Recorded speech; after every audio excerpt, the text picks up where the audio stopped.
Hey, everybody. It is Wednesday, May 4th, the day before Cinco de Mayo, or Cinco de Mayo, as my wife says, 2016. Thank you so much for joining me. Really appreciate it. Hope everyone's doing well out there in the MMA land and the YouTube land. Been a bit of a quiet couple of weeks in terms of events, but things pick up this weekend. Sunday, Mother's Day. Hope you got your flowers ready and everything else. Reservations for brunch, whatever you got to get, make sure you get them. Mother's Day is Sunday here in the United States anyway. Although I'm not even sure if there's Mother's Day anywhere else. I haven't really paid attention at all. But certainly here it's Mother's Day on Sunday. But it's also UFC Rotterdam. First time UFC is going to be in Holland. So we'll talk about that. We have not had a chance on this live chat to react to some of the statements that Conor McGregor has made. So we'll get to that as well. And anything else you want to talk about? There's Canelo this weekend, which is kind of a bizarre but interesting fight. Yeah, and a whole lot more. So you can get at me in the comments section of MMAfighting.com. Comments that turn green get priority but not exclusivity. And yeah, that's how this will go. Okay, without further ado, I guess we'll go ahead and get this going. I've got to turn off my notifications from TweetDeck because it just clouds up my screen. And it is annoying. All right. Drop down to the first question, shall we? All right, first question is how it goes. McGregor and fighter unity. With it clear from McGregor's conflict with the UFC that fighters will not support each other, does the responsibility of banding together for mutual benefit fall on managers? And with the level of corruption and incompetence in fighter management, is that even possible? That's a great question. It's a really good question to kick things off here. So a couple of things I would respond with right away. No, I don't think it falls on managers, although that wouldn't be the worst thing in the world if they somehow got together. I don't know that there's corruption as well. I mean, of course, there is some level of corruption in any line of work, but you point to also incompetence. I would point to that as well. I would also sort of point to the fact that most managers don't have a lot of leverage, right? It's hard to drive a bargain with any kind of promoter in the current landscape. They just don't. There's not a lot they can do. There's some things they can do, of course, but not a ton. They're mostly at the will of what their fighter wants. They're in a position to express that. I've talked to managers 1,000 times. They're in a position to express what that fighter wants. They're in a position to haggle a little bit, but you can see that in the cases where people have managers who really haggle kind of hard, let's say Holly Holm's manager, it's not so clear that in the current climate that'll do you a lot of favors. So there's that. So no, I don't. And also the managers, they have a set of, the fighters have competing interests, but the managers really have competing interests, even though they have overlapping, or they have a number of clients, right? Organizing them to do anything seems very, very difficult. And I don't know that empowering them is really the appropriate course of action. It seems to me that a trade association or a union, depending on the classification of what we call fighters, independent contractors, or employees, is much more doable. Because I think what you're pointing out here is a good question, right? Like, it seems clear that the UFC fighters will not support each other. Again, I think that's very much reflected in the current climate of things. But I'm a big believer that this is merely the current climate of things, that with some changes, albeit robust, albeit not immediate, albeit frankly, very difficult to come by, that would change. Fighters don't understand that they need to work together. And even if they did, they don't know how. I think these are things that have to be taught. Lots of things related to the practice of organizing, both in the physical sense and in the abstract sense. This requires a certain amount of folks with core competencies in this area delivering these things to fighters. And right now, most of the messages they get, both explicit and implicit, run in contravention to that. So this is what's required to get anything to change. But I'm a big believer that this idea that, well, fighters will never work together. Did you see what so-and-so said on Twitter? I mean, it's true. You look at that and you think, like, what are you doing? This is completely against your interest to be saying things like this. Some people got offended by it, but I really sort of stand by it. I thought some of the things that Jose Aldo said were a perfect example of that. Now, I understand the short-run benefit of what he said in terms of reacting to McGregor's absence. Like, there is a short-run benefit to that, but in the long run, I really sort of question what the view is there that he thinks is beneficial to fighters. Somebody who has, for a long time, if not in sort of an explicit way, called for fighters to rebel, certainly looked at the part and spoke at least personally about ways in which that he didn't want to comply with management.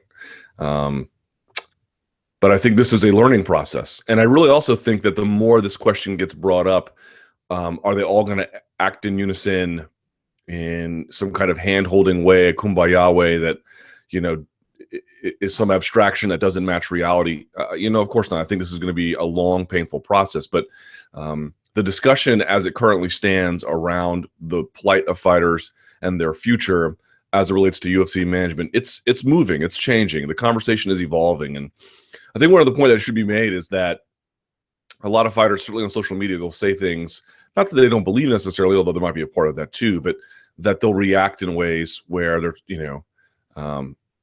look, here's the truth of the matter. Even in the NFL, look what happens during a labor relations battle. Let's say there's the threatening of a lockout. If you listen to sports talk radio during that time, no one's going to really call in, or very few people anyway, are going to call in and express deep sympathy for the players, right?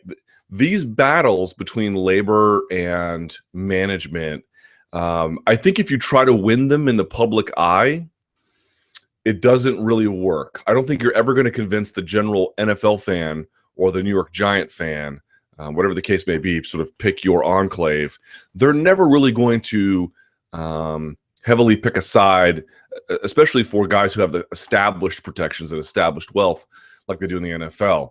And so I think a lot of guys on Twitter in the MMA space, again, I don't think they understand why signing on to someone else's labor struggle might ultimately benefit them or someone else in a similar position down the road. There is that you bring up, of course.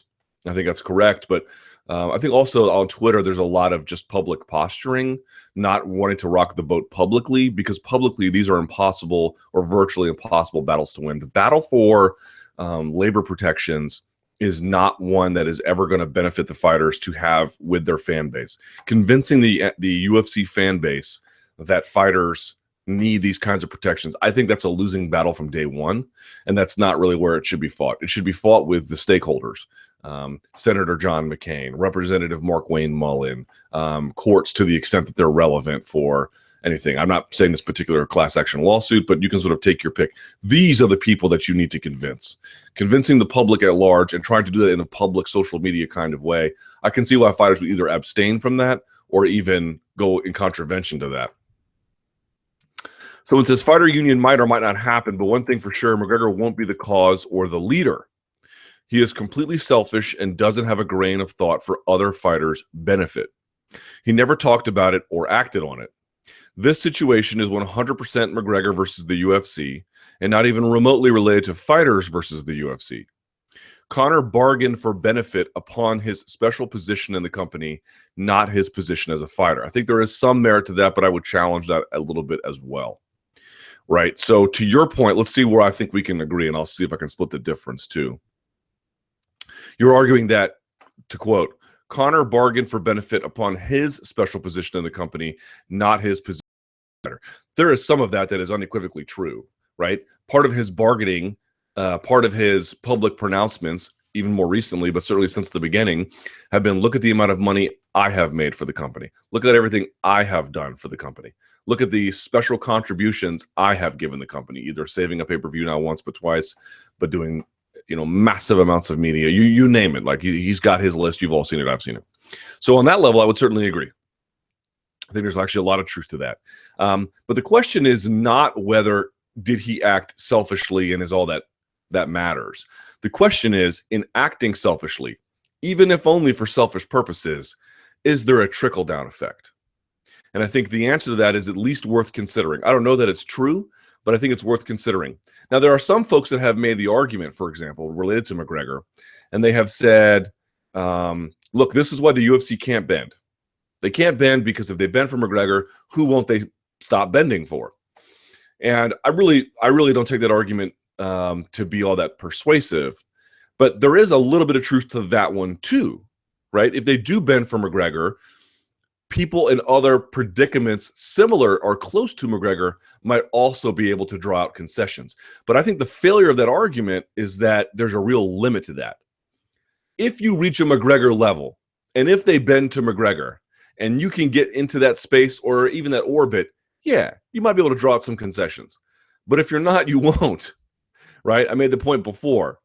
LeBron James is going to get a number of concessions from the Cleveland Cavaliers, and this is an imperfect analogy, but he's going to get a number of the Cavs are going to do things for him.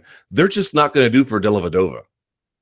Ever. It's not true that because they made a certain amount of concessions for LeBron, that even Kevin Love will get similar kinds of things. It's not true. There are levels to which an organization will bend for a different kind of talent. Now, that's a different marketplace of competing interests. It's a different kind of relationship that LeBron has to the Cavs versus McGregor to the UFC. It's a whole lot of differences.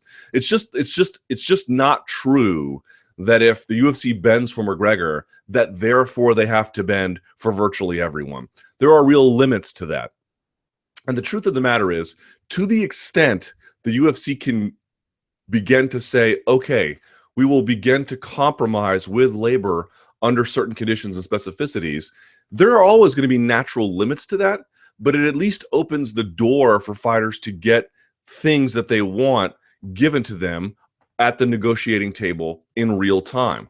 That is a benefit to fighters long term. Not every fighter, maybe only headliners, maybe just a specific kind of headliners, but it begins to move the process forward in a more hospitable way for UFC talent. Guys who are fighting on Fight Pass for 8 and 8, this really, to your point, it does not have much effect for them. There had to be much broader concessions or laws passed or some kind of fundamental transformation in their relationship for them to see any real benefit from that. And I think that's a fair argument. But for guys who are at the top of the food chain, the ones we really sort of concerned about are concerned about in terms of maximizing their earning potential, this does have benefit. This is why I was kind of appalled by what Jose Aldo said. I'm not saying he should be out there cheerleading his adversary in McGregor, but I don't know that running the opposite direction was to his benefit long-term either. Again, short-term benefit maybe, but even then, not really. I don't know how much it really did him. He already had a fight booked anyway, you know. I didn't understand what value that really held for him.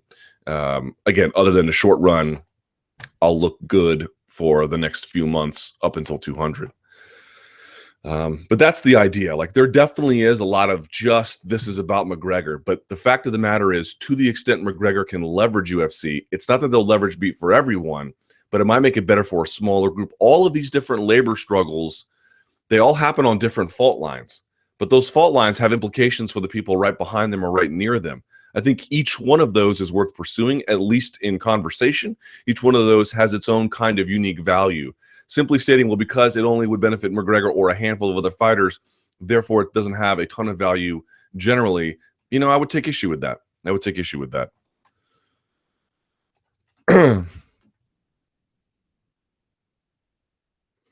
Well, because every time a fighter signs with the UFC and then pretends it's not fair, he should better have shoot in his own foot. All right. It is pretty interesting to see them say something about said fighters with issue, then clarify it much later with a markedly modified opinion, e.g. Nick Diaz versus Nevada and fighters versus Reebok sponsorship situation. Unless there is something fundamentally wrong that profoundly affects all fighters, regardless of popularity or financial terms, there will never be a unified stance against the UFC.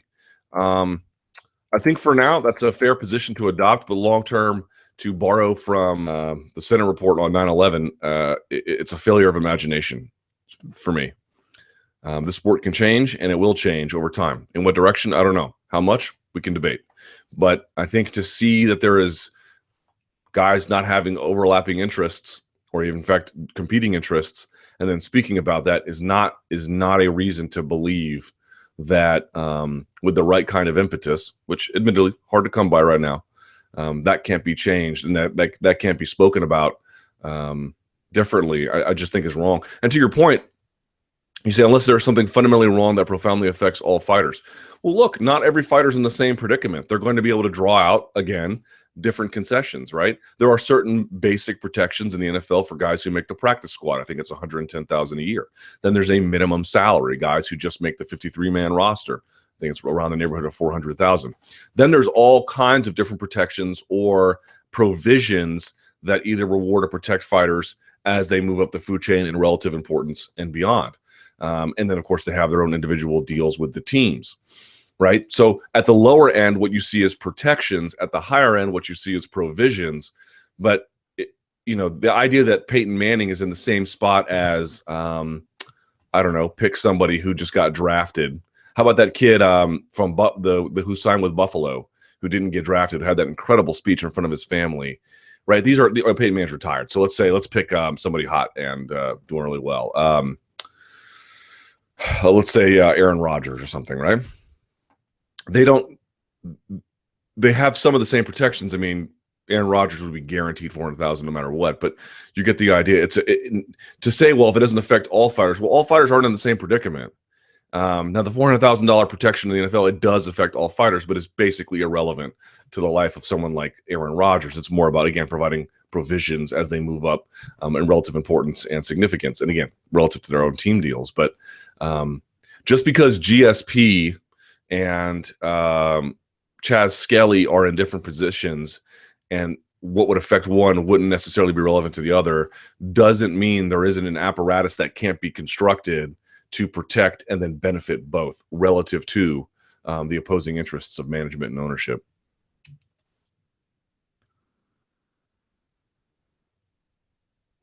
Someone says Chris Bosh has got a problem with the Heat. He just went to the NBA Players Union to help him get it resolved. How about Jonathan Papelbon of the Washington Nationals, who is challenging, if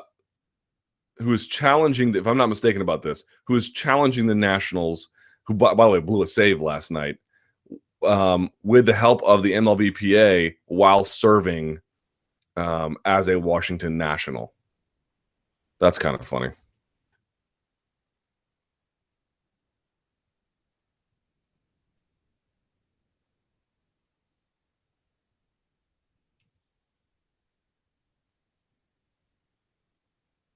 All right, ring rust. Hey, Luke, how long does it take before ring rust applies? With all this ring rust talk by DC to Jones, do you think he will have ring rust, being that he hasn't fought since October and his next fight is July? Yeah, it's a difficult conversation. Again, I don't think it affects every fighter every time. I think it affects most fighters most of the time. But to your question, it depends. How frequent has their activity been generally, right? So you take the case of James Vick, who, let me pull up his record. So it's not merely how long it was between fights you would have a problem. It is also how long he's been active, let's say since he got to the UFC. So James Vick had his 5th professional fight in August of 2013. Then he had 2 in 2014, then just 1 in 2015. And then, of course, he just had his first one in 2016. There was basically a year apart between the Jake Matthews and Glyco França win. So you have a couple of problems there. Actually, I would say 3 problems. One, he's still early in his development. So getting a chance to work that out at a proper clip, that's been impacted. 2, even if he had a more matured skill set and athletic, had filled in more into his own body, there would still be this general inactivity over the course of several years if we take sort of 2 or 3 fights every year as a general baseline for activity. And then on top of that, you have the in-between last fight to first fight.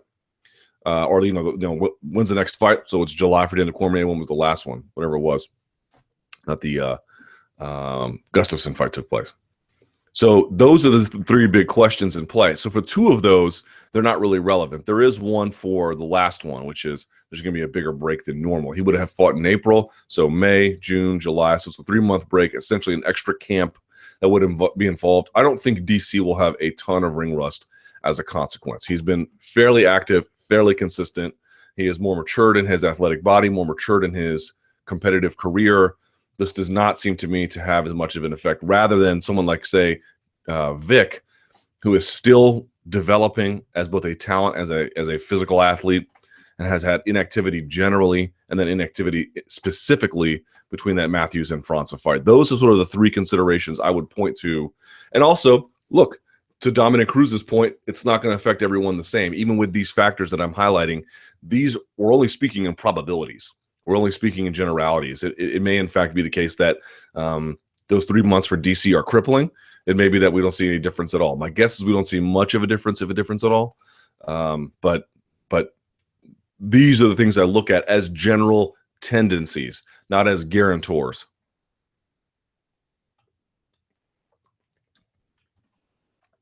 You guys would be proud about how much diet soda I don't drink anymore. All right.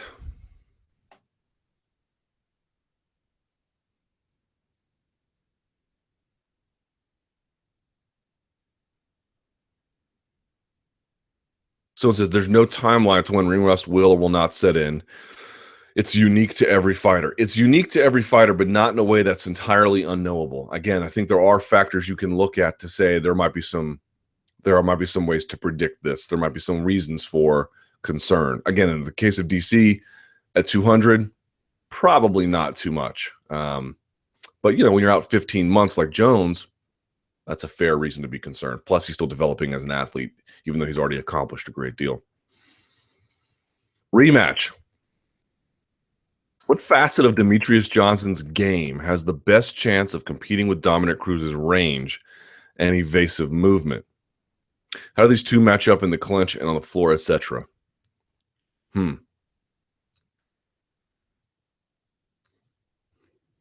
That's interesting. It's an interesting question.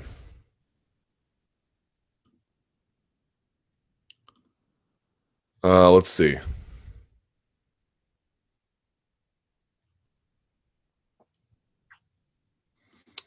Well, boy, everyone is killing poor Nate Silver. Golly.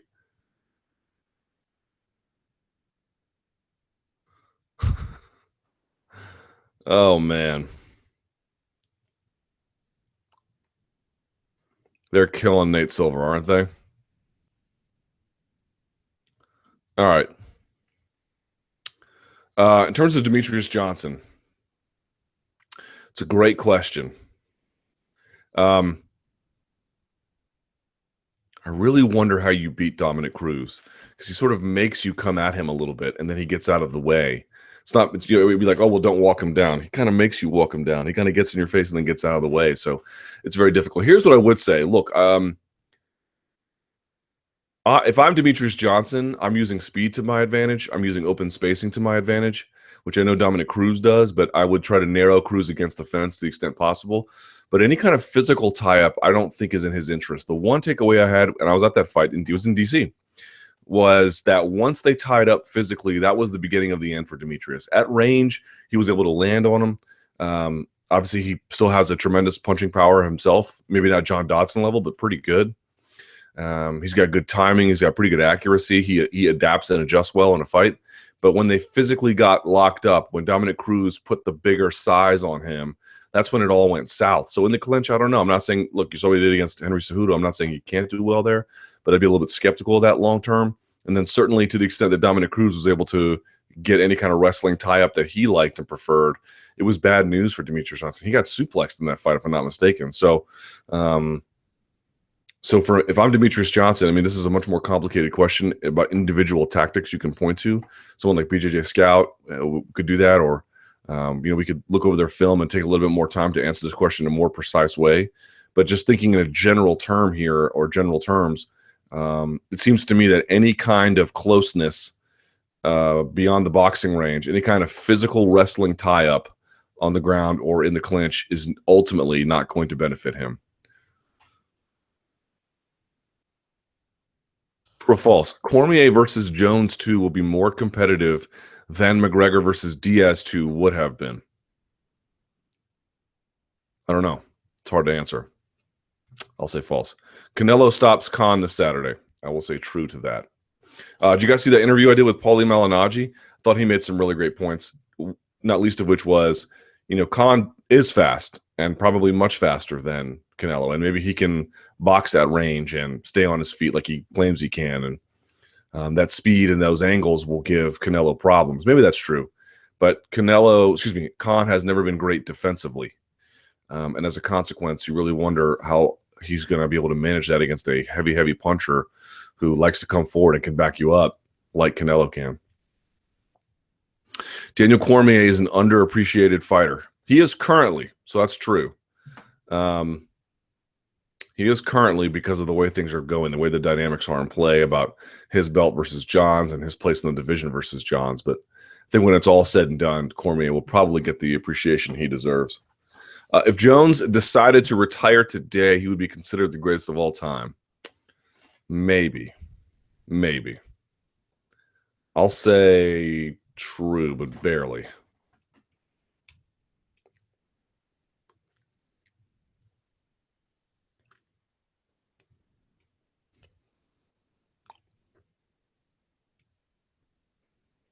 Then there's some debate about the greatness of women's fights, which I encourage you to read. All right, more true false. Conor's latest social media posts are his desperate attempts at coaxing the UFC to keep him on the UFC 200 card. False. I don't think that they're desperate, but they are interesting. And they certainly are in favor of keeping the Nate Diaz fight alive. 200, I don't know about. Daniel Cormier would have beaten the John Jones that showed up at UFC 197. Probably not. False. McGregor's feud with the UFC is similar to Tito Ortiz's feud with the company back in 2006. False. Demetrius Johnson is a better clinch fighter than John Jones. False, but maybe. I'll say false for now, but maybe. We've seen a lot more of John Jones work in the clinch, especially when Jones gets someone's back up against the fence. He's very hard to beat. Demetrius is a little bit better, maybe in open space. So maybe Demetrius. Demetrius might be sorry, y'all. Demetrius might be more well-rounded. I got hair in my face. But Jones might be better against the fence. Anthony Pettis has had the biggest fall from grace in recent memory, considering he was a champion only a year ago. Hard to think who's fallen further. I'll say true. Similar to Pettis, Yair Rodriguez's flashy style will be exposed by a fundamentally solid fighter.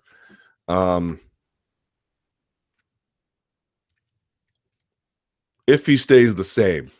But Rodriguez has made a pretty clear point of emphasis that really working on his fundamentals is important for him. So we'll see. Kane will be knocked out by Travis Brown's elbows if he tries to shoot in for a takedown against the cage. No, I don't think so. Kane is going to do the number where he will shoot, come up, fire an underhook, bang on you to get you to protect, then shoot back down, then scoop, and then just terrorize you. I mean, you never know, of course, but that's what I suspect. AKA fighters would benefit in the same way that Robbie Lawler has by not sparring often. Well, I think there's probably a little bit of truth to that. I'll say true. It's a bit strange that nearly all of Overeem's opponents haven't tried taking him down. I think his takedown defense is pretty good. He's also hard to get a hold of. The up-close confrontation between Joanna and Gadelha on Tough was slightly arousing. Speak for yourself. UFC 100 buys and McGregor. Luke, Conor recently posted on Twitter that UFC 196, I think you mean, beat UFC 100 by 400,000 buys. This goes against conventional wisdom, and the number for UFC 100 must be hugely inflated, or UFC 196's buy rate was grossly underrated. Yeah. So I've talked to some folks about that, and they're telling me that there are now reasons to believe that UFC 100 did only 1.2, 1.3 million. And that UFC 196 did 1.5. That would still make McGregor's numbers off, but that would turn what McGregor Diaz was into the biggest pay-per-view of all time. We don't know. We don't really know.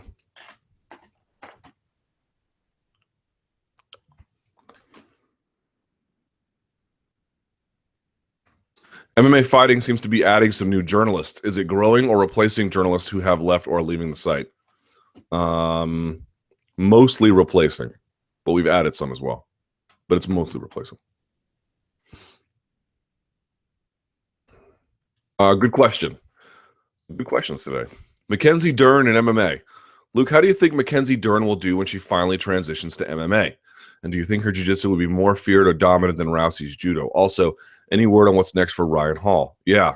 I got a little phlegm. I do not know what's next for Ryan Hall. The guy won the Ultimate Fighter, and there does not appear to be a lot of push behind him. Now, he won under interesting circumstances, given that the guy who was supposed to compete in the finals couldn't. Hall took his place. But there definitely is not a lot of pushing forward with that, is there? So there's that. In terms of Mackenzie Dern, yeah, we'll see. I think that her, what makes Rousey's dominance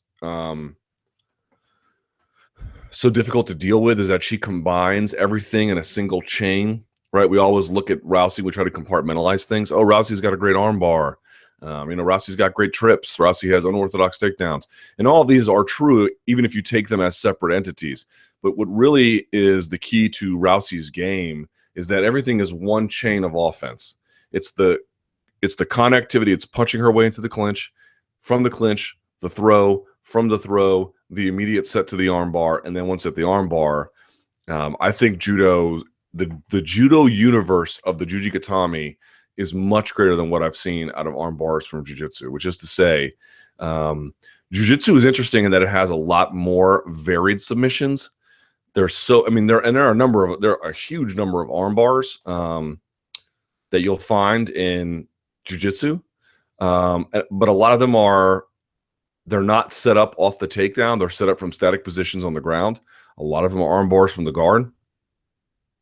And what you see in judo is, I have a whole book downstairs. If I know this question was going to be up, I would have brought it up. But the Jujigatami universe. I mean, you cannot imagine how many different arm bars they have, and some are from guard, of course. But they have 2 chapters on arm bars from turtle, arm bars from standing, arm bars to get, all kinds of positions, all kinds. From the Hodge twins, all kinds of arm bars, all kinds. And I think what makes Rousey so absolutely deadly and why it's so difficult is people haven't encountered someone who fluidly ties them all together in one offensive movement. They're used to that having broken up, being segmented in ways they're just not accustomed to. The question is, can Dern really do that in that kind of way? No, I don't think so. I think really it's going to depend on what kind of takedowns she has, how authoritative are they, to what extent can she box her way into the clinch. Once she gets you to the ground, it's going to be a nightmare for you because she's really fluid and dynamic on the ground, aggressive with back takes. She can play top, she can play bottom, she can do a lot, man. So she's really, really gifted, positionally sound. But Rousey is really unique in that regard, that if you just say, oh, well, let's look at Rousey's arm bars, that doesn't tell but a portion of the story. Yeah, once she gets on top and mount and she spins for the arm bar, does she have a lot of different varieties there? Sure. Does she have a lot of different varieties to the various defenses you might do, where you grab your own bicep and you hug behind the hamstrings to prevent your arm getting yanked out? Yes, of course. She has any number of different things. You saw that against Liz Carmouche, right? She had to remove her outside leg to get the hand that was on top of inside the hamstrings. Once that was gone, she had nothing. This could get pulled out and stretched, right? And that arm bar got extended. But you get the idea. So it's all those things. That's what makes Rousey so absolutely special. It's, she's very, very unique. She's very, very unique. Now, once you shut that down, which is very difficult to do, but if you can shut that down, you can see how everything falls apart because there's not a whole lot else to that game. It's just that game is so different, so complete in its attack by itself. Like once you get into the clinch, once she gets an underhook, for the most part, it's a really complete sequence to the end. And that's the other part about her game, is just the sequencing of it. She's not just looking for the double leg into the side control and then seeing what kind of look you give her before she decides to mount. There's all these rehearsed chains that she's got in her mind if she wants to try, and she can do them with speed. That's another thing that people just aren't used to. Most grapplers are taught from this position, weigh your options. Now, yes, have some attacks in mind, but it's not nearly as emphasized and pushed as it is in Rousey's game. In her mind, once she locks up an underhook or a trip, and once you go down, from the minute you're off your feet, from the instant you're off your feet, she knows exactly where she's going to go. Exactly where she's going to go. Yeah, occasionally she's going to make a mistake, but as you can see, for the most part, that goes pretty well.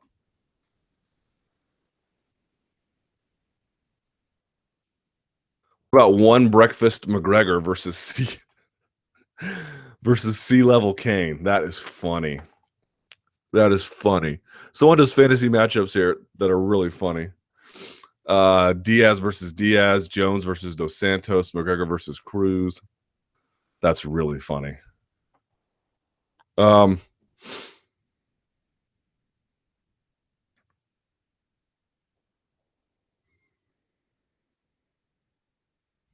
Why not have Cyborg fight for the 145-pound title?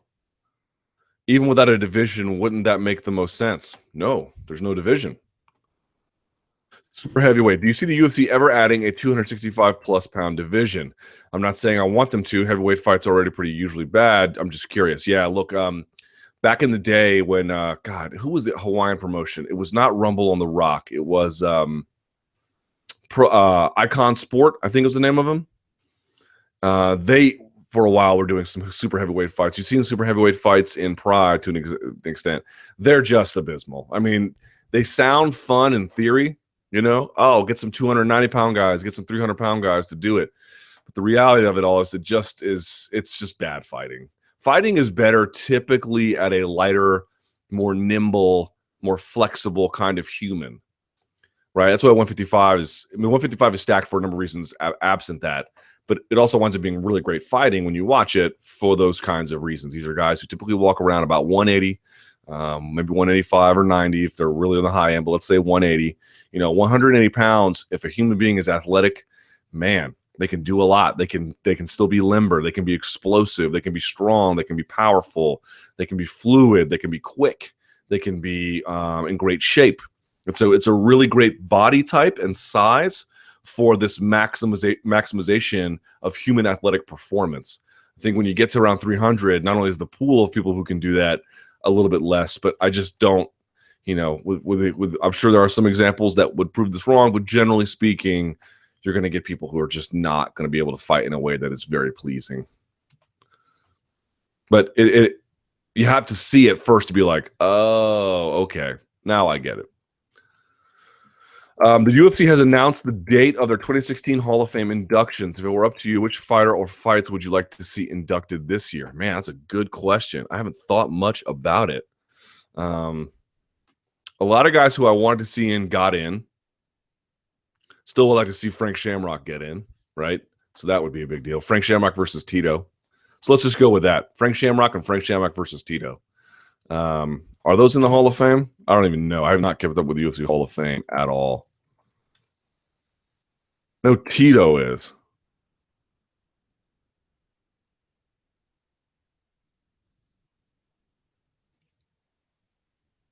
Let's see. Current Hall of Famers include Luis Gracie. Tito got in 2012. Yeah. Frank Shamrock versus Tito and Frank Shamrock need to go in that Hall of Fame. So there you go. Mark Ramundi. How many Mark Ramundis would it take to beat Luke Thomas in a tug of war contest? Probably 3 or 4. Legitimately. What is wrong with him? You guys have alluded to him struggling with some health problems. I do hope he's okay. I would just encourage you to reach out to him on social media. He will tell you everything you need to know.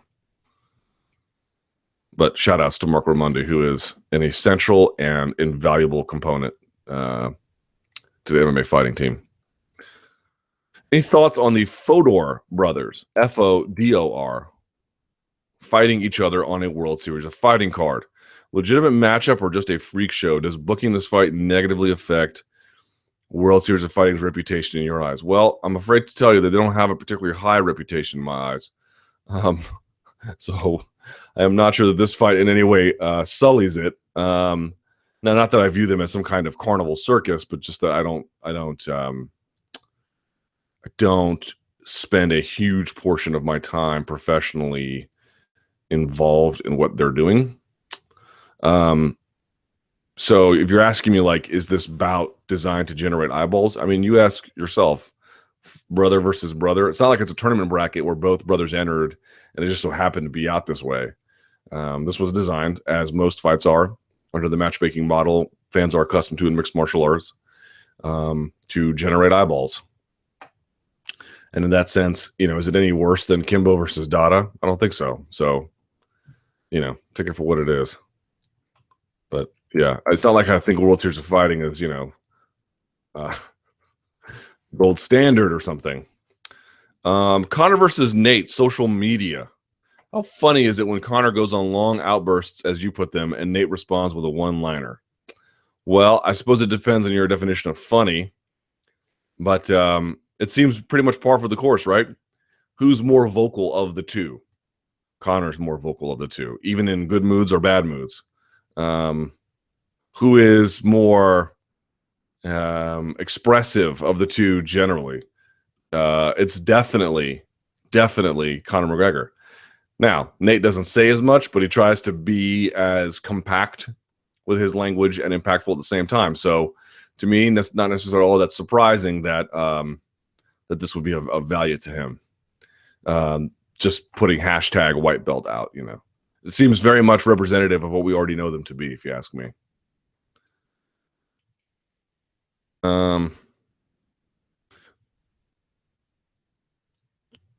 Ricky Hatton in his prime or Amir Khan? I suppose it would depend on the weight. Probably Hatton. DeGale versus Froch. I'd go Froch. I'll do some true false here. I consider John Jones the greatest fighter ever. I think he's on his way. Frankie Edgar finishes Jose Aldo. Ooh.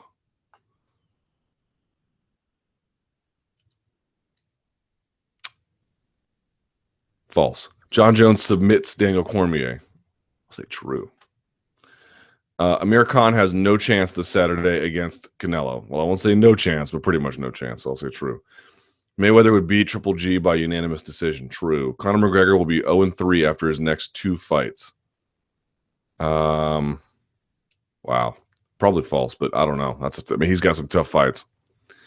Daniel Cormier could be considered the number 2 pound-for-pound fighter in the world. False. But he's certainly top 5, maybe. Dominic, well, I say certainly top 5, maybe. He's arguably top 5. How about that? Dominic Cruz would beat Mighty Mouse in a rematch. I would favor him to win, but just given the size differential, but the nature of the cage, the big cage, the small cage would matter, and I think this would be much. And the first fight was pretty close too. This might be even closer than that. Oh, I skipped one. Let me go back. Coming off of a loss, all right. The UFC didn't budge on their stance regarding Conor, and most of us didn't think they would. But do you think that, let's say, if Conor had fought RDA, beaten him, and become a 2-weight champ, then could that have been a deal breaker? Because I'd imagine his hype and profile would be off the charts, and the UFC would be desperate to get him fighting again in that case. It's a good question.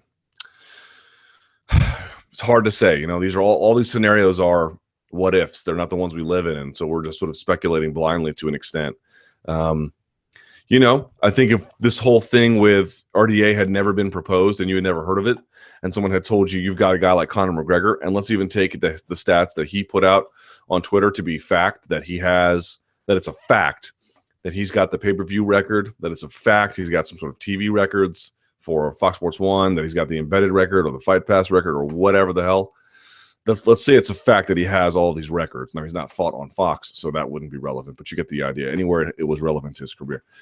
You would say, wow, certainly a guy like that would be able to draw out a concession from the UFC, particularly one that I view as relatively minor, that I'm sure the UFC didn't necessarily view it as minor, but not showing up to one press event, a little bit more than that, but certainly one public press conference, but then showing up to one in New York seems eminently reasonable to me, but clearly not to them. So the question is, what would it take? If that's not enough, what is enough? Him being a 2-division champ, would that still be enough? I don't know. You would think that what he already had would be enough, and it wasn't even close. They didn't blink at all.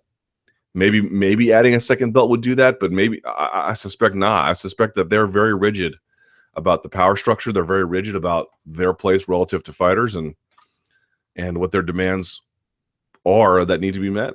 They don't really play around with that too much. Kind of interesting. There's one debate that I want to weigh in on that no one's really asked about, that I've kind of thought a lot about the last week, if I may. There's been this discussion about, should fighters be paid to promote? And there's a lot of competing views, and I just sort of want to make a point that I think needs to be made to the conversation generally. So there are some who would say, yeah, I think fighters should be paid to promote, especially headliners, right? If you're out there doing the promotional bulk of the work to get a fight sold, there should be some kind of compensation. And no one really knows what that compensation should look like in the form of monetary dollars, but it should be something. There should be some kind of payment for that, right? Some folks believe that. Others disagree. Others say, look, you're out there. The UFC is using their promotional muscle, yes, to help themselves, of course, they want to sell a pay-per-view, right? But also that they're giving you a platform to sell yourself. You can add to your social media following. You can attract interested parties for any number of different things, given the availability of and the bright lights that they're putting you under. And this has a lot of benefits that play out long term. And I think that's true too, right? There are pretty clearly some ancillary benefits as a consequence of doing this PR. You get to meet the producers and show bookers for Good Morning America or any number of major shows. You get your Twitter plugged, and that can have a bit of effect down. Not one event is ever really going to change your life necessarily, but in an accumulative kind of way, these things can have an impact over time. You become a more visible entity, and visibility in show business, which is what this is, I suppose, matters. So I think there's I truly believe this. There is some merit to both sides, but it's not really true in a technical way to say fighters are paid to promote. Even if you made the argument that, if you promote a pay-per-view and you get points, you get paid to promote. Well, in a sense, but that's not a direct payment for those services. That's a general way of rewarding outcomes. But those outcomes can be affected by any number of different things and ways that may not have any relationship to your workload as a promoter. It could, in fact, be entirely related, and you could do a ton of promotion and not get a ton of money on the back end, or you could do very little and still receive a lot, depending on who else is on the card or the circumstances generally. So it's really not true that you're paid directly. You can be paid indirectly, and there are ancillary benefits, but it's not true in a technical way to say you get paid to promote. Now, you can take the position that you should not be paid to promote. If you want to take that position, you can say you should not be paid to promote. The current rewarding and incentivization scheme is enough. There are the ancillary benefits we've talked about previously, about the opportunity to build your brand. Plus, if you're a headliner, let's say with pay-per-view points, some of these things can be rewarded over time. That's one argument to make. I just want to be clear. It's not technically possible to argue they get paid to promote. They get indirectly compensated, but that's not the same thing. What we're talking about is, for an event, a press event, or a media tour, there is direct compensation for those services. So think of it this way.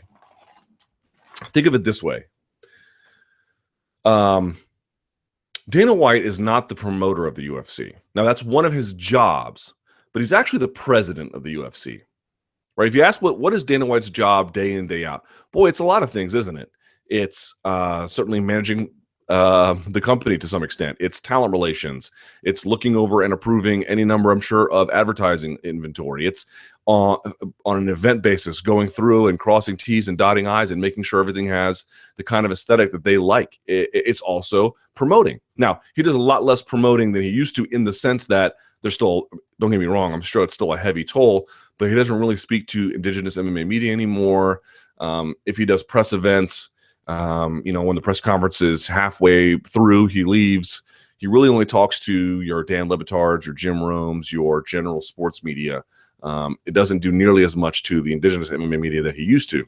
But if you look at the totality of his job, what if they came to him and said, what if the UFC, there's no board, but let's say there were, or whatever, the CEO and the rest of the executive staff said, we're not going to pay you for promoting anymore. Now, look, there might be some bonus structures, and I'm pretty sure that executives have bonus structures at virtually every company of that size. But what they could say is, well, we're not going to pay you to promote, but like, look, to the extent you promote and to the extent that these events sell, in the end of the year, whatever your typical bonus package is, we'll take that into account and reward you as such. We're not going to pay you to promote because your job is the presidency. Promoting is just part of being the president. I think Dana White would be well within his right to say this is sort of ridiculous. Like, yes, promoting is part of my job, but it's a huge part of my job. Now, in the defense of White, and why the analogy is imperfect is because promoting comprises a bigger share, pardon me, promoting is a bigger share of his overall job responsibilities than it would be for most fighters, even ones like McGregor and Rousey, although I would argue, when it comes time for them to do it near a fight, they have no equal. They do a tremendous amount. They could arguably say they do much more. But the point being is, someone says, well, promoting is part of fighting. They shouldn't get paid specially to do that. Well, promoting is being part of the presidency. But no one argues he shouldn't be compensated relative to all those different responsibilities. No one's saying we should strip that out. That's extra money we don't owe you because it's already part of your job. To what he is compensated for, I suspect, is matched against the amount of promoting and the requirements for promoting that he is, situated and capable of doing.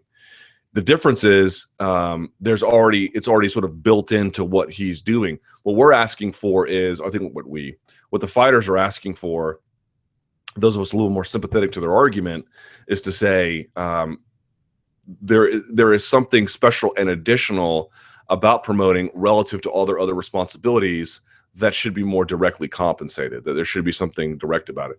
But I just sort of want to make a point here, an analogy. Again, it's a little imperfect. I don't present to be direct, but I think there's something to be said for the fact that if your job is just as a promoter and that's all you had to do, well, yeah, you should of course be directly compensated for it. But what if we change the terms of the conversation around UFC President Dana White? Because he is the president. He has a lot of other jobs actually in his own job and a number of other tasks, day to day, week to week, month to month, year to year, that have nothing to do with promoting.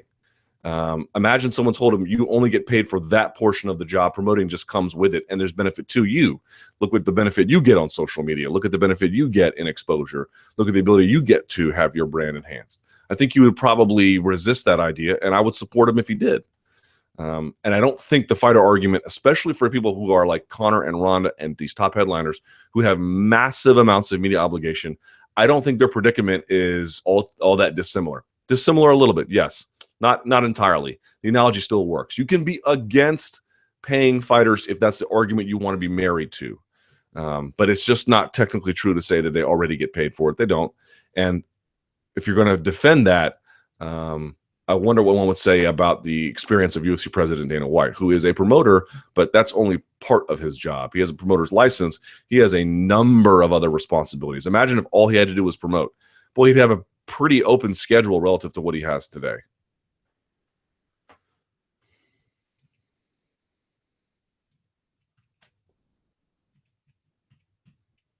Here's a good question.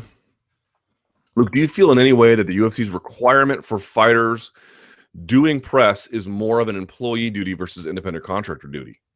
I'm just wondering if the Conor situation in some ways gives more evidence of the fighters being employees rather than contractors. The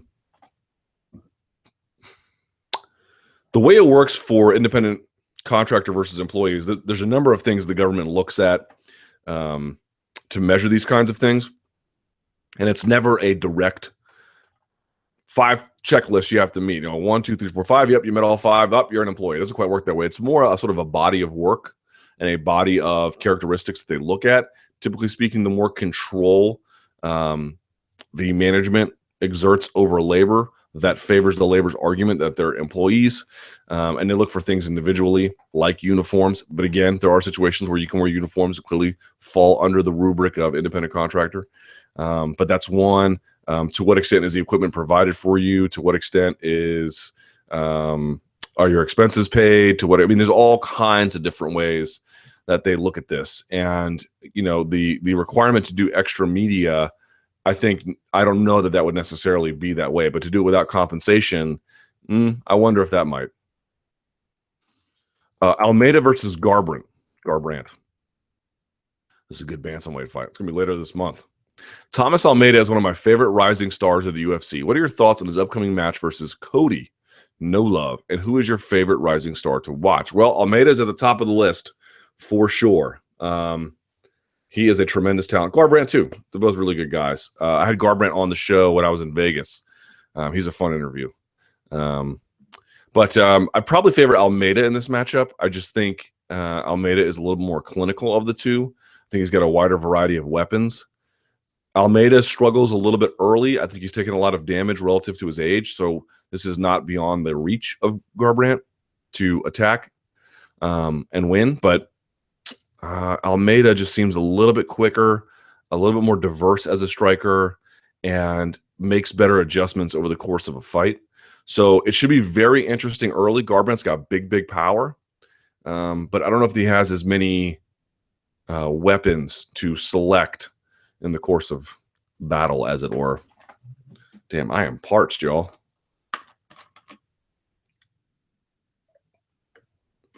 All right.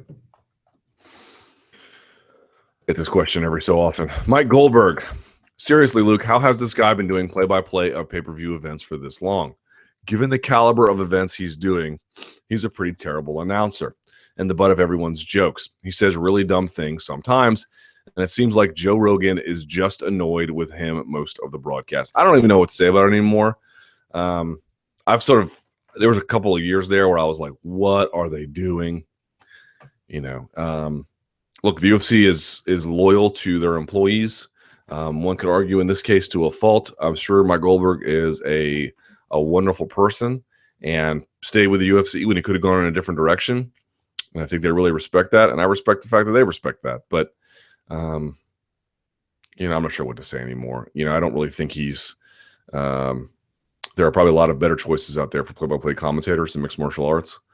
And, I'm not calling for anyone to lose their job. Obviously, they can pick who they want. But if we're just talking, meritocracy and selecting people in line with that, he certainly would not be the top of my list.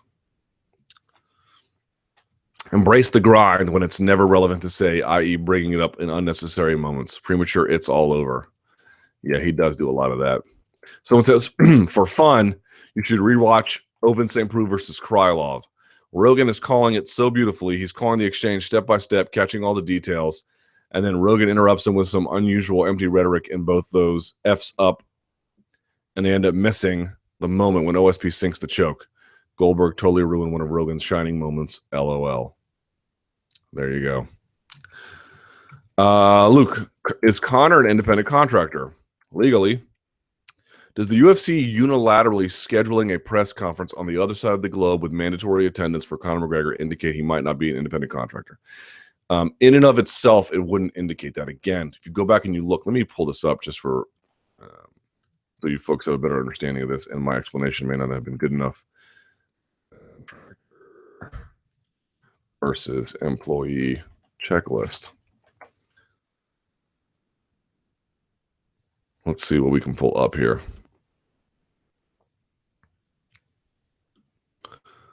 So here's some of the things that they look at. Number one, profit or loss. Can the worker make a profit or suffer a loss as a result of the work aside from the money earned from the project? This should involve real economic risk, not just risk of not getting paid. Investment. Does the worker have an investment in the equipment and facilities used to do the work? 3, works for more than one firm. Does the person work for more than one company at a time? This tends to indicate independent contractor status, but isn't conclusive since employees can also work for more than one employer. Again, it's a body of work. Services offered to the general public. Does the worker offer services to that group? Instructions. Do you have the right to give the worker instructions about when, where, and how to work? Training. Do you train the worker to do the job in a particular way? Independent contractors are already trained. Integration. Are the workers' services so important to your business that they have become a necessary part of the business? That's a key about why they didn't bring Conor on for 200, I suspect. Services rendered personally. Must the worker provide the services personally as opposed to delegating tasks to someone else? Hiring assistants. Do you hire, supervise, and pay the workers assistants? 10, continuing relationship. Is there an ongoing relationship between the worker and yourself? Work hours. Do you set the worker's hours? Full-time work. Must the worker spend all of his or her time on your job? Work done on premises. Must the individual work on your premises, or do you control the route or location where the work must be performed? Sequence.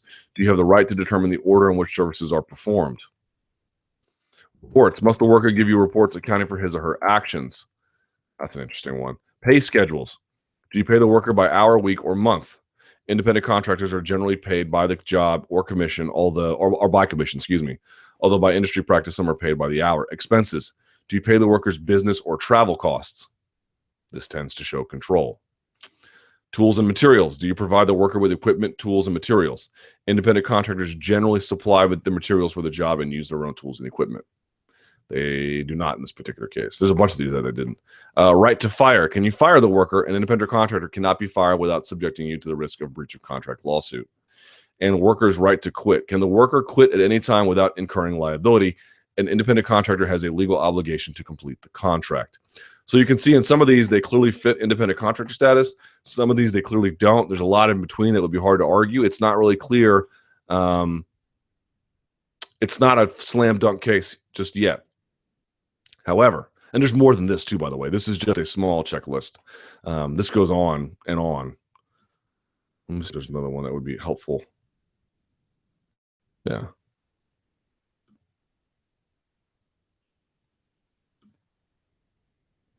Let's see.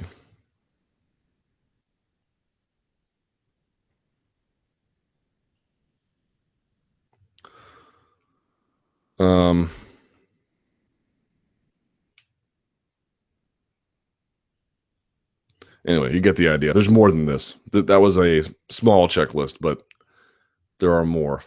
You get the idea. So the only answer to this question, whatever you may think of it, whatever I may think of it, whatever UFC thinks of it, whatever an individual fighter thinks of it, the real answer here is whatever a court thinks about it, what lawyers would argue.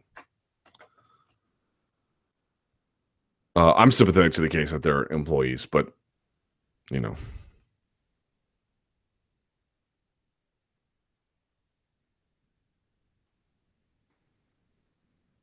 Which fight are you most looking forward to stylistically on the stacked UFC 198 card? Ooh, good question. Let's pull that out. I feel like that's like really close, and I'm sure there will be buzz for it, but it's not as much as I thought there would be. All right, so Verdum versus Miocic, I care about. Souza versus Belfort, not as much. Silver versus Hall, nope. Cyborg versus Smith, nope. Hua versus Anderson, nope. Maya versus Brown, yes. Varley Alves taking on Brian Barberina. Poor Barberina. Love that kid, but oof, that's a tough matchup. Thiago Santos versus Nate Marquardt. John Lineker versus Rob Font. That's a sick fight right there. Patrick Cummins versus Little Nog. That's tough. Masaranduba versus Yancy Medeiros. That's a tough fight. Sergio Moraes versus Luan Chagas. And then Hanato Moicano versus Zubara Tukugov. I can't pronounce his last name at all. Tukugov. He's a beast too. But I suppose I would point to Lineker Font, Verdum Miocic, and maybe Maya versus Brown. That Maya versus Brown fight, it's a tough fight for Brown, man. But if he can win that, wow.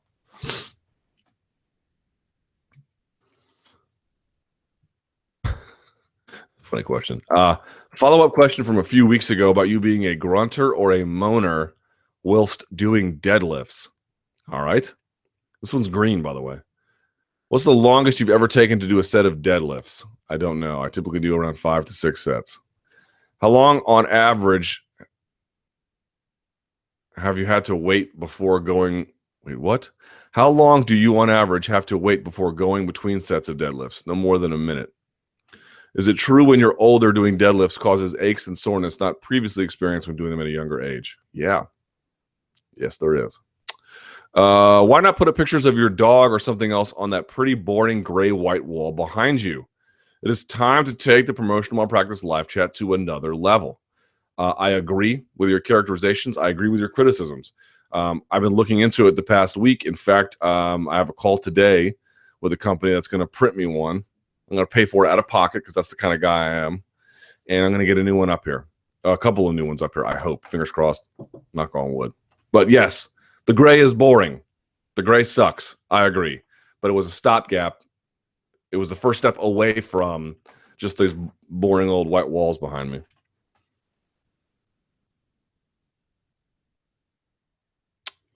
Let's see. Luke, could you talk about each of these lightweight prospects? Which do you think have the best chance to ascend the rankings, and which do you think will hit a wall soon? James Vick, I think, has a lot of promises. I think he's well-rounded, and his arguments about being inactive, I take seriously. I don't know how far he can go. There were some things I didn't like necessarily in his boxing, about his chin coming up all the time. But his jiu-jitsu looked really good on the floor. If he can get his takedown defense a little bit more responsive. He was defending takedowns just a little slowly. It was when he really began to be more proactive about it that he had greater success. So we'll see. But I think there's still a lot of upside. Rashid Magomedov, I'd like to see him vary his weapons a little bit. He's got a lot to like, but I still haven't quite seen enough to say I think he can really give the upper tier guys a lot of problems. But again, he's developing. Chris Wade, phenomenal takedowns, phenomenal transitions, sick scrambler, great on top. Just not sure what else there is to his game yet. Masarin Duba is not a prospect. The guy is almost 40. Merabek Taisimov just needs tougher opposition to see where his limits are. You know, do you guys know who? I've been watching so many of his videos. Do you guys know who Mark Wenning is? Excuse me, Matt Wenning. What am I saying? Mark Bell, Matt Wenning. He's like this record power lifter. And he's just absolutely tremendous. Anyway, he's got these videos called So You Think You Can Squat. And what he basically argues is you want to watch someone squat, particularly if they're an advanced student, you want to watch them squat with heavier weight to see where all their flaws are. Like, it's not until they're really forced to encounter this difficult weight where you can tell if the posterior chain isn't doing its job, or they're looking down, or whatever the case. There's any number of different imperfections in someone's squatting technique, and really deadlifting technique as well. But the point, it's really an astute point, which is until they are required to take on this weight-bearing load that can, force the body to account for different muscle groups to lift the weight, that's the only time you see their imperfections. I feel like Taisimov is the same way. Like, what does he look like? He looks like $1 million, man. It looks like he can wrestle. He looks like he can do submissions. It looks like he's got great guard passing. It looks like he can do it all. And obviously he can strike his ass off from the outside. That uppercut he dropped his last opponent with was murderous. But we need to see if he can do that at another level when the weight bearing becomes a little bit more difficult and challenging for him to accept. Leonardo Santos. I didn't think much of his striking before, and then he goes and he blasts out Kevin Lee. He's obviously injured, which is why James Vick is filling in against Evan Dunham, but his jiu-jitsu is phenomenal. Let's see what kind of wrestling he can do. Let's see what his striking can do. He's a little bit older, too. Prospect is a bit of a tough word with him, but we'll see. Stevie Ray, people love him over in Scotland. I'm not so sold on him yet. Jake Matthews, man, wow. We'll see what he can do. If he can avoid taking a bunch of damage, get into these fights, get out, not kill himself in the gym, seems like sky's the limit for him. But, it's always one of these things where if these guys were drafted today in the NFL draft, what would they be like in 4 years? I don't know. The draft is and evaluating someone at a moment in time, it just seems so imperfect. Joe Rogan fight companion. Would you ever consider joining Rogan and Company for one of his fight companions, or even just being one of his guests? I think you would add a lot to the convo and make for some interesting fight talk. Yeah, but he lives in LA. I've said this before. He lives in LA and I live in DC, and I don't know that his show has a travel budget. I think what they mostly do is get people who circulate through LA. I don't know that to be true, but I'm pretty sure not a lot of shows have a travel budget, But of course, it'd be a dream come true. Who am I kidding? Will America be great again? It's great right now. That's the truth. And then someone writes, it's going to be great. You're going to love it. The wall will be built to keep those, I didn't even write that, Mexicans out. I love them. They can have great cuisine. They do a superb job. It's someone being funny. I'll just leave it there. It says, please don't ban me. I'm being sarcastic and I'm voting for Bernie. Enjoy that. I think I talked about this last week, if I'm not mistaken. Could you talk about Maia versus Brown? How do you see this fight playing out? Do you see this as a classic striker-grappler matchup? Do you think Maia's striking and/or Brown's ground game have evolved enough to call them complete fighters? They are complete fighters to the extent that they want to be. But this one is going to be what you think is going to be, I suspect. Maia's going to be on him like white on rice. So this really is this is just, look, on the ground, who's better on the ground? Is it Brown or is it Maia? Probably it's Maia. Probably Maia to a significant degree. So really this fight hinges on Brown's ability to not put it there, to not let it go there. Either he can do it or he can't. And I think I talked about this last week. I had him on my radio show and I was like, why did you take this fight? He was like, I took this fight because it's a bad matchup. That's why I took the fight. It's not merely that I recognize it's a bad matchup under conventional wisdom and that I disagree. No, I agree. And not only do I agree, that's what intrigued me about it. Like, you have to admire that about Matt Brown. That's an incredible admission. Welterweight title. Explain to me how Woodley is the next challenger for Lawler, supposedly. I can't figure it out at all. 2-fight win streak against Gastelum and Dong Hyun Kim hardly merits it over other alternatives. I think they just want to keep the title picture moving and the queue rotating. I don't think it has much more to do with it than that.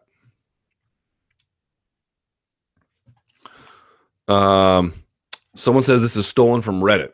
So we're acknowledging that up front. The most interesting aspect of the Jones-DC fight. I saw this posted on Reddit by Mushin Man and was wondering what your thoughts about this were. Quote, John Jones has never fought the same opponent twice in his career. This will be the first ever rematch, and I'm really surprised more people aren't taking this into account. Many of Jones's opponents have mentioned that his frame was really difficult to adjust to in the cage and that he seemed longer, stronger, more creative than they had expected after the fact. I honestly think the fact that he is going to fight someone who has now had a chance to experience firsthand his style and is able to go away and refine their own approach to be the most intriguing aspect of the entire fight. I completely agree. I've said this before. You go back and you watch the first fight. Yes, Jones won. Sure. And 3-2 rounds. Maybe you some argue 4-1. I think it's pretty clearly 3-2, but okay. Right? He won. But Cormier didn't get blown out. He got taken down a couple times, 3 at most. This is not distance between them that is insurmountable. It's likely insurmountable. It's not hugely insurmountable. And to your point, the chance for Cormier to get a do-over against the same opponent and not too far away from the spacing while he got those other 2 fights under his belt. Now, those other 2 fights, they raised some interesting questions. How much did they benefit him? How much did they just bruise him up? I mean, that was a tough fight against Anthony Johnson, and that was a very tough fight against Alexander Gustafsson. Were those wars things that made him better? You talk to MMA coaches, and they will tell you this to a man. Not every war makes you better.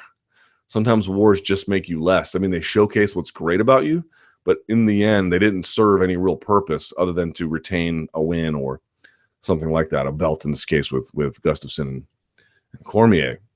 So we'll see. We'll see what those wars did to him, whether they were beneficial or whether they weren't. But I do believe that, like, again, I am not proclaiming, and I'm not sure who in their right mind could, that for much of the fan base, and particularly the casual fan base, that Jones DC2 is as satisfying a headliner as Conor versus Diaz 2. I'm not saying that.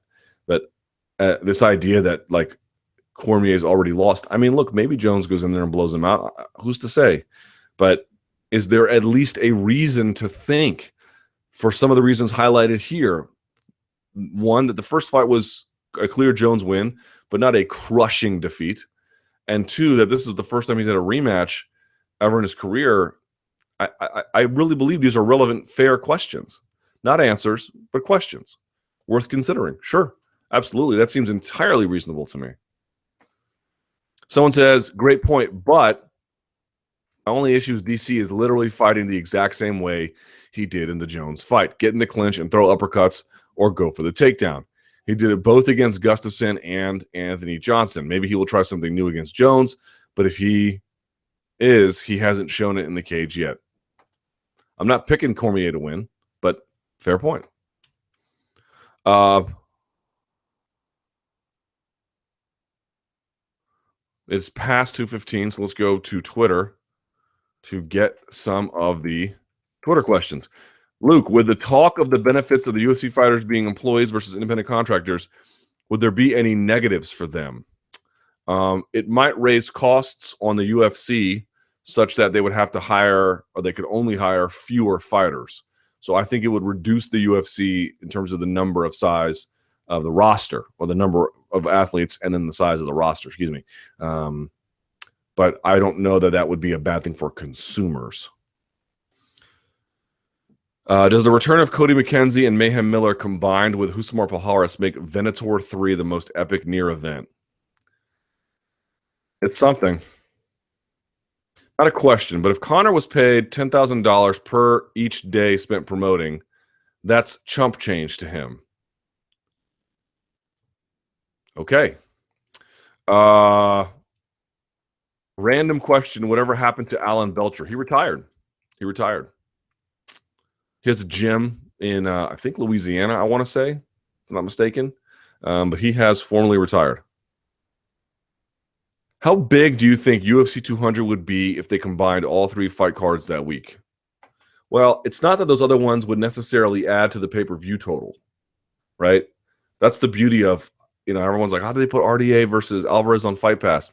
That wasn't gonna set numbers ablaze on pay-per-view. And I understand if we want to make sure those guys get as much spotlight as possible. I'm with you. I hear you. It's a fair point, but if we're just being realistic about the kind of drawing power they have, it would make for a tremendous card, but it wouldn't be a card that would sell appreciably a lot more. Tate speaking out and taking Dana's side less than a year after he told her to retire must have got a good new contract. You know what? I have not read any of her comments, so I can't speak to that. But now that you've brought it up, I will take a look. What is your sense of John McCain's current opinion of MMA? He did once hilariously refer to the sport as human cockfighting. You know what's funny? Whenever I post anything about John McCain, everyone's like, "Isn't this the guy who called it human cockfighting?" Like I'm not saying he's walked back those remarks, but he is, unequivocally stated in a number of major press moments that he has no problem with MMA anymore. That the way it's regulated, he might want to expand the Ali Act, which you saw in my interview with him, but in terms of what the promoters are doing, in terms of the regulations that have been passed by the state, he's entirely pleased by this. He doesn't call it human cockfighting anymore. I think a lot of people, because it is brought up so often, I understand what they do it, but that is not reflective of his current position at all. And frankly, I'm not saying it was awesome that he called it human cockfighting, but you can't have it both ways. You can't say MMA is as good as it's been and it's as safe as it's been, and then say John McCain is some sort of terrible travesty in the history of MMA. In many ways, the legal push to get some kind of regulatory oversight is either it's been beneficial or it hasn't, right? And it has. After Cyborg defeats Leslie Smith at UFC 198, she calls out Ronda Rousey in the cage. Does she do it? I bet there's no way she doesn't do it. I thought it was interesting that he wasn't backing. Someone says, Tito Ortiz said in an interview that disputing with the UFC while under contract was bad for his career. I thought it was interesting that he wasn't backing Conor, as Tito also pushed back against the company. I think he just said I think he's just reflecting, to what extent is it most advantageous for you if you have contractual concerns? Is it to do it while under contract? Probably not, because they still have a tremendous degree of control over you and what you can and can't do. So, how beneficial is that to you in the long run? I think it's probably more his argument. I know you're not a tough fan, Ultimate Fighter fan. Oh, no. Wow. Well, folks, I hate to give you some bad news, but here we go. This, of course, I'm just seeing this on, wow. Wow. That is, I'm so sorry to hear this, man.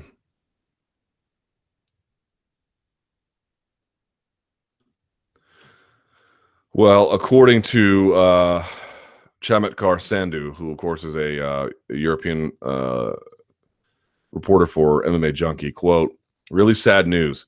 Via Mike Kogan's Instagram account, it appears Jordan Parsons has passed away." Jordan Parsons, you'll recall, is the fighter who was scheduled to compete at Bellator 154, who was in the hit-and-run accident and initially had his leg amputated. It appears he has passed away. That is terrible. Wow.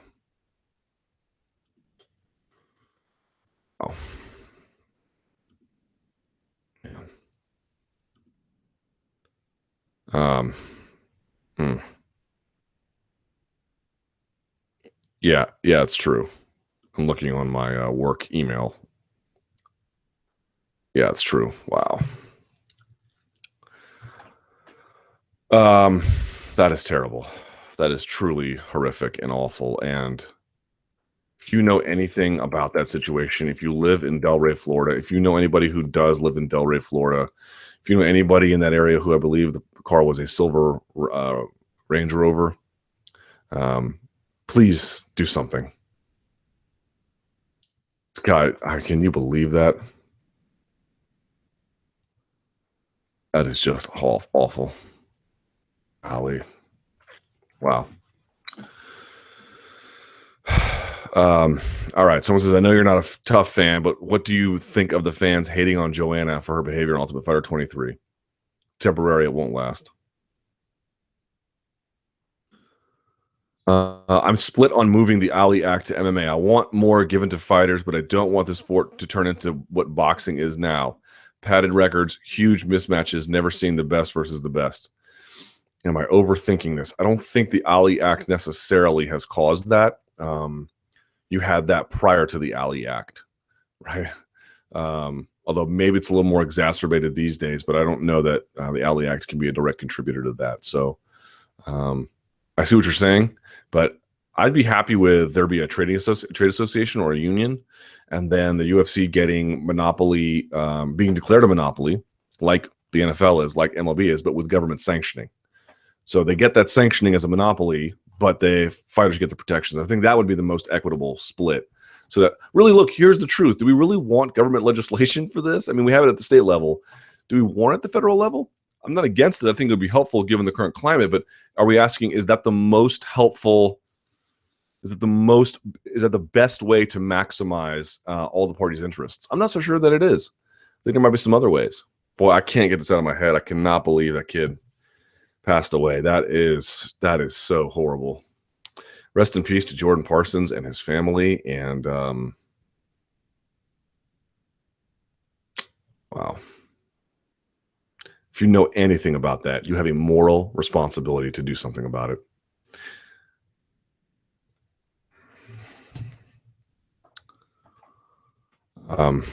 Jesus. All right, I'll try to soldier on here. As a fan of La Liga, do you know Deportivo? Do you like Atletico's style? Hablas Español?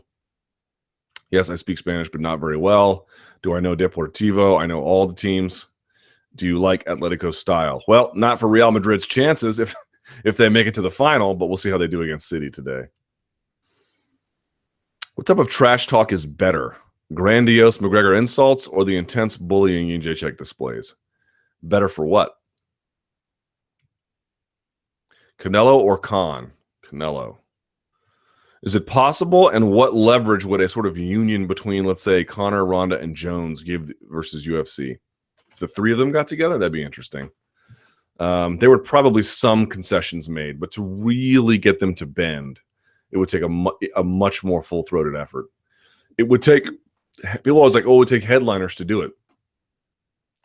It would take headliners, and it would take middle-level fighters, and it would take lower-level fighters working in conjunction. It would have to affect the UFC's business in totality, not in parts.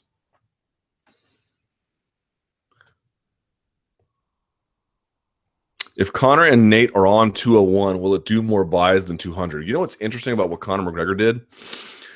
So what was one of the arguments in favor of why Mayweather-Pacquiao did so many buys? one of the arguments was that, look, these guys had a fight that was supposed to happen, and then year 1 passes, nothing happens. Year 2 passes, 3, 4, 5, 6, and goes on and on. Well, the fight doesn't happen. There were these years that passed between the fight being hinted at, rumored, and wanted, nearly made, and then eventually made. And of course, that meant that by the time that it had been built, there had been these massive amounts of discussion and interest built. That's why ultimately there was no media tour. There didn't need to be. Now, I am not putting Conor's a little bit delusional. I'm not putting Conor versus Nate at Mayweather-Pacquiao. However, what I would say is that this fight wasn't made and will eventually likely get made, or let's say if it does get made, to your point, at 201 or 202 or 203 or whatever, there'll have been all this added discussion to it that will boost whatever it was going to be before, maybe even further. You could maybe make the argument there's a little bit of that Mayweather-Pacquiao phenomenon pushing this and buoying it in a real sales direction. Let's see. What fight do you see next for Conor? With New York right around the corner, I think they're going to make that Diaz fight no matter what. Reem versus Arlovsky. This is the first question about Sunday's fights. How crucial is Jackson siding with Andre, being that he has worked closely with him recently? I didn't see what the split was in coaching. I don't know that will matter too much. I'm told that Reem didn't do much of his camp in Jackson's for this fight at all. Magny called out Nate at 170, and Nate's going on vacation. What do you think of Nick versus Magny for a comeback fight? Magny's probably a little bit too big for him. Are UFC reducing the number of cards dramatically? 16 scheduled through July compared to last year, or 25 through the same number of same time last year. Yes, everyone's like, oh, the UFC did the exact same thing they did last year.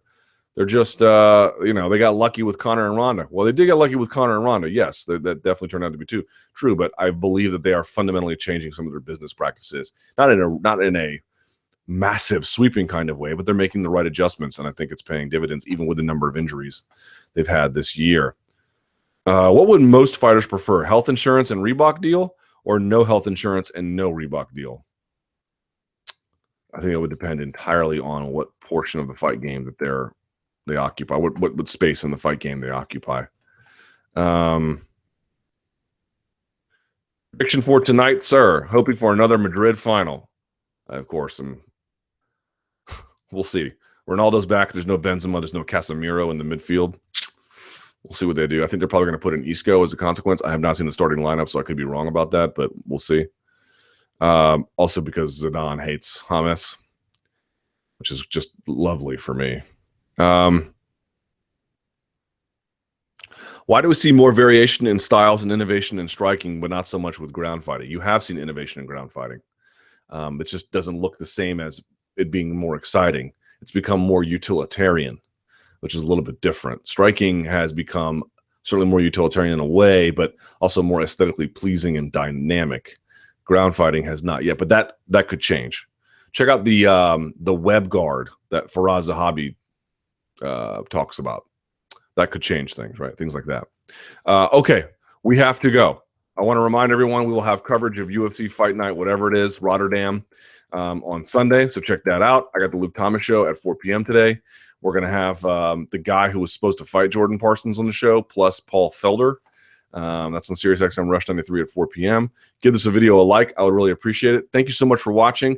Give us a positive review on iTunes, on SoundCloud, and share this video with whoever you can. I would really appreciate it. And until next time, you guys know what to do. Stay frosty.